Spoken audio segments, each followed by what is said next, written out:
Hello বন্ধুরা, আমরা সকলেই চালতার চাটনি বেশ স্বাদের সঙ্গে চেটে পুটে চিবিয়ে একাকার করে দিই। খুব ভালোই লাগে খেতে। কিন্তু এই চালতা সবচেয়ে কঠিনতম সবজির মধ্যে হলো চালতা, যা কাটা দুঃসাধ্যকর, অসাধ্যকর কাজ এটা। আমাদের ইচ্ছা থাকলেও আমরা সহজে চালতা কাটতে পারি না। তো চালতা কিভাবে কাটবো আজকে তারই স্টেপ বাই স্টেপ এখানে আমাদের ঠাকুমা দেখাচ্ছে কিভাবে করতে হয়। তো প্রথমে চালতাটাকে একটা বটির চালতার মুখের দিকটা একটা বটি দিয়ে সেটা চাগলাগুলো আস্তে আস্তে ছাড়িয়ে নেওয়ার চেষ্টা করবো কেটে কেটে।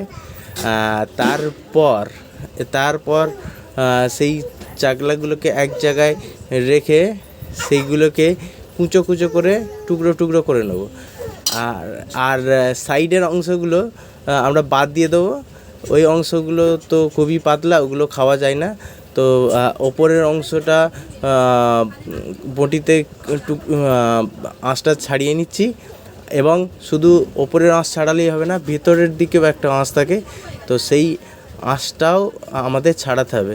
এগুলো টুকরো টুকরো করে কেটে নেওয়ার পরেই এই বাকি আঁশটা, ভেতরের আঁশটা কাটা যাবে খুব সহজেই। দেখতে পাচ্ছ কিভাবে কত সহজেই আঁশটা ছাড়ানো যাচ্ছে। আর এই আঁশটা না ছাড়ালে আমরা চালতাটা সুস্বাদু হবে না। তা না হলে ওই চালতাটা ছিবড়ে ছিবড়ে ভাবটা থেকে যাবে। তো এরপর ভালো করে বেটে নিয়ে এইটাকে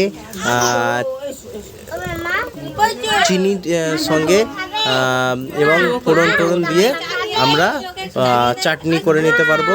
কিংবা অনেক সময় চালতার ডাল রান্না করলেও খুব সুন্দর খেতে লাগে। তো বন্ধুরা, শিখে নাও কীভাবে করতে হয়, চালতা কাটতে হয়, এবং সঙ্গে থাকো উষা এবং সূর্য ব্লগের সঙ্গে জুড়ে থাকো। ধন্যবাদ।